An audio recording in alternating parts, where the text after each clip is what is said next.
शायद गंगा ही इसे याद रखती, हर लहर में, हर किनारे में।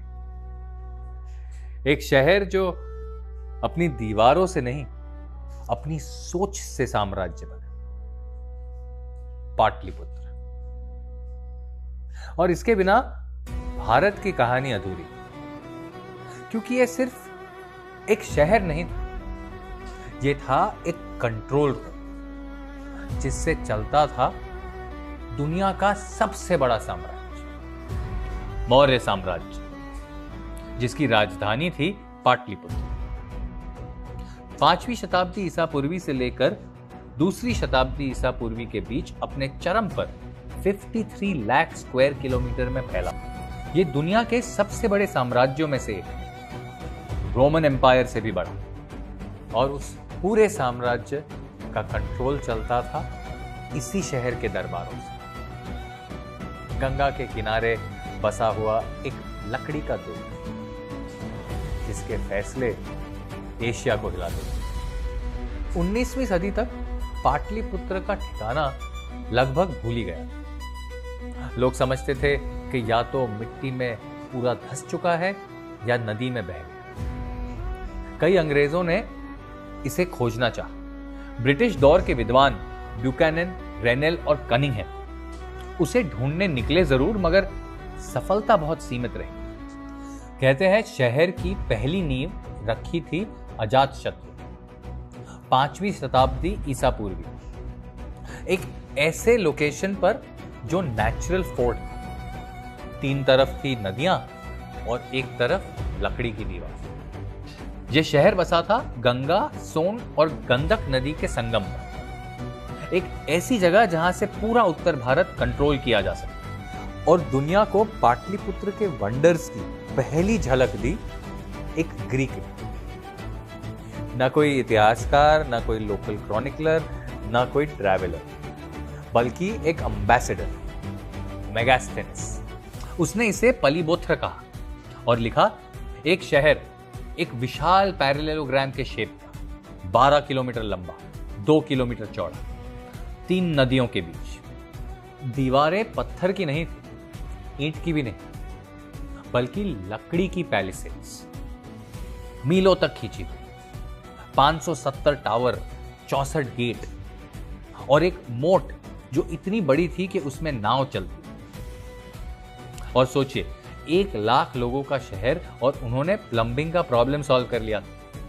मेगास्थेनेस लिखते हैं कि चंद्रगुप्त का महल पर्शिया के सूसा और एकबटाना को टक्कर देता था, बल्कि उससे भी ज्यादा बड़ा था।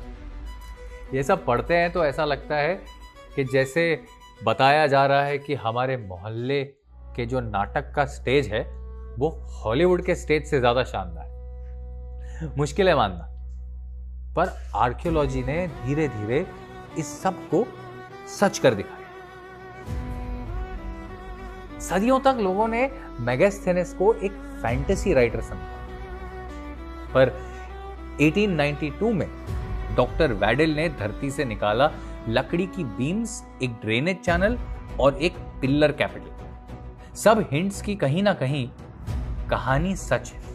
फिर 1913 में कुम्हरार की जमीन फटी। डेविड स्पूनर ने धरती से निकाला एक 72 खंभों का दरबार, 72 पिलर्ड हॉल, हर पिलर 15 फुट दूरी पर, 8 रोज में अलाइन, जैसे एक जंगल पर हर वृक्ष इंसान के हाथ। यह वही असेंबली हॉल था जहां मौर्य राज्य डिस्कस करते थे युद्ध, कानून और आधे विश्व का भविष्य।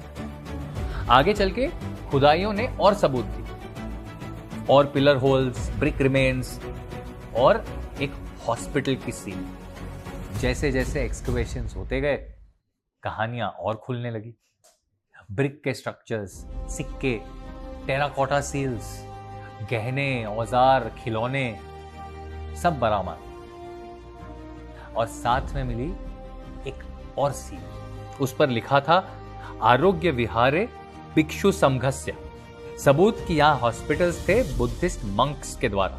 सोचो, एम्पायर के साथ साथ हेल्थ केयर भी। आर्कियोलॉजिस्ट कहते हैं कि अगर एक्सकवेशंस पूरा हो तो सामने देखेंगे एक राजधानी जो अपने समय की सबसे एडवांस्ड राजधानी, पर आज भी 90% से ज्यादा पाटलिपुत्र जमीन के नीचे सो रहा है।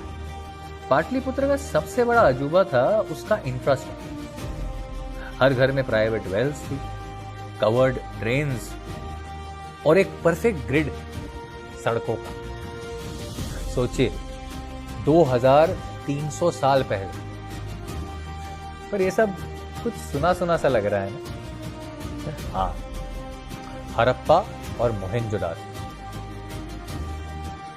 उनके पास भी तो ऐसे ही कुएं, ऐसी ही नालियां, ऐसी ही सीधी गलियां, सड़कें थी। तो क्या पाटलिपुत्र उसी की एक याद है, एक सिविलाइजेशनल रिफ्लेक्स? किसी के पास जवाब नहीं। पर जब आप कुम्हरार की मिट्टी पर खड़े होते तो ये सवाल हवा में जरूर घूमता है, क्या पाटलिपुत्र में सिंधु सभ्यता की आत्मा का अंश है? पर पाटलिपुत्र सिर्फ दीवारों और सड़कों का शहर नहीं था, ये था एक राजों का साम्राज्य, एक लैबोरेटरी ऑफ आइडियाज। यहीं चाणक्य ने लिखा अपना अर्थशास्त्र, राजनीति, अर्थ, समाज और एस्पियोनाज का पहला मैन्युअल। और यहीं से निकलती है विष कन्याओं की कहानी, पॉइजन मेडन्स, जो शायद मिथ भी पर साइकोलॉजिकल वेपन भी। अर्थशास्त्र में लिखा है poison is a tool of diplomacy, और पाटलिपुत्र ने इसे कला बना दिया। यहीं से अशोक निकला, पहले खून में डूबा हुआ राजा, फिर दुनिया का सबसे बड़ा शांति दूत। यहीं के दरबारों में खेले गए स्पाइस और एनवॉइस की गेम्स। पर ये सारी कहानियां अगले एपिसोड्स में। पाटलिपुत्र के बिना भारत का इतिहास अधूरा है। आज पटना के रास्ते चलने वाले लोगों को खबर भी नहीं है कि उनके कदमों के नीचे एक पूरी दुनिया बसी, एक दुनिया जो कभी अपने समय के सबसे बड़े साम्राज्य को चलाती। पाटलिपुत्र हमें याद दिलाता है कि इतिहास में साम्राज्य बनते हैं, अपने शिखर तक पहुंचते हैं, गिरते हैं, भुलाए जाते हैं, पर उनकी कहानियां हवाओं में बची रहती। और शायद इसीलिए जब शाम को गंगा पर हवा चलती है, लगता है जैसे पाटलिपुत्र अभी भी फिजा में गुनगुना रहा, एक शहर जो था भी और है भी और हमेशा रहेगा।